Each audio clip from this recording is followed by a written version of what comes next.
પ્રકરણ 14 એક ઈડરનો વાણિયો. વિદ્યાર્થી મિત્રો, એક ઈડરનો વાણિયો કાવ્ય રમણલાલ સોની દ્વારા લખાયેલ છે. આ કવિતામાં વાણિયાની બહાદુરી અને ધીરજનું નિરૂપણ કરવામાં આવ્યું છે. એકલા હોવા છતાં હિંમત અને વિશ્વાસ સાથે તે બુદ્ધિપૂર્વક ચોરોનો સામનો કરે છે અને તેમને ભગાડે છે.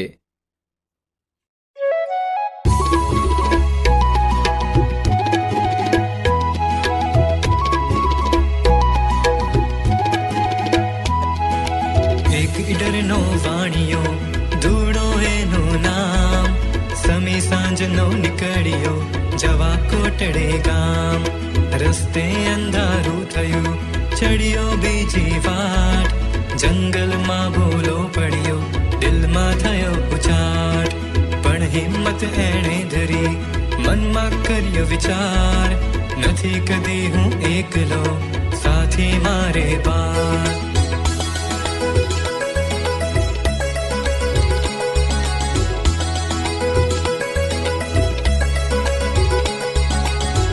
ઝાડી સળવડી ચમક્યા ચોરો ચાર, ખબરદાર જે હોય તે આપી દે આવાર. કહે ધૂળો એ ચોરને, અલ્યા નથી હું એક, 12 જણા લઈ નીકળ્યો, કરજો કાક વિવેક. કાલે કરજે ટાયલી, આજે દઈ દે માન, એવું બોલી ઉમટ્યા ચોરો બે વિકરાળ.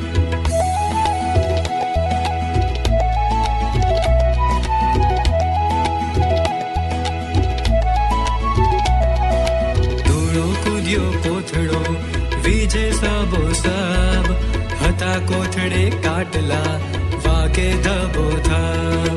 ચોરો ખીચ્યા એમના, ધૂળો કાઢે ધાવ, ક્યાંથી રે આ વાણિયો શીખ્યો આવા ધાવ. આગુ પાછું ના જુએ, ધૂળો ખેલે જંગ, બોલે હું નહીં એકલો, હવે બતાવો રંગ.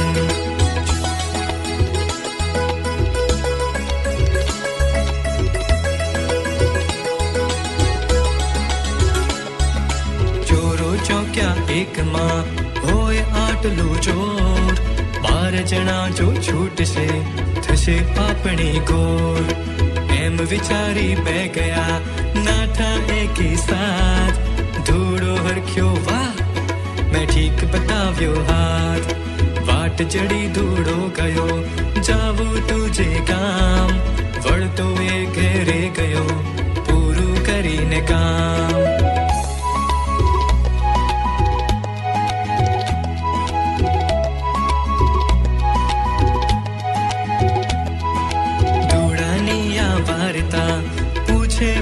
તમામ કોણ બાર તમે હતા, હવે ગણાવો નામ.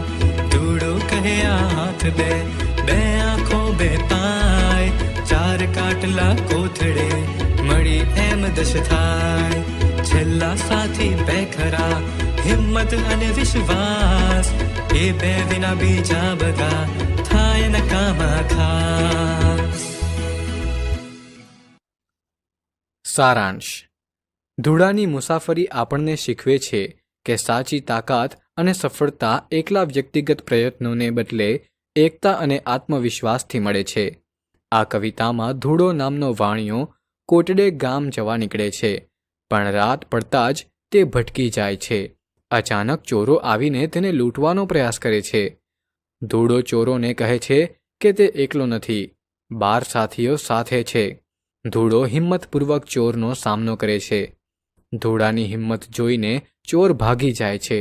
ધૂળો સુરક્ષિત રીતે ઘરે પાછો જાય છે. બાળકો તેને પૂછે છે કે તે 12 સાથી કોણ હતા. ધૂળો કહે, 2 હાથ, 2 આંખો, 2 પગ, 4 કાટલા, હિંમત અને વિશ્વાસ. આ કવિતા અવરોધોને દૂર કરવા અને લક્ષ્યો પ્રાપ્ત કરવામાં હિંમત, વિશ્વાસ અને સહયોગના મહત્વ પર ભાર મૂકે છે.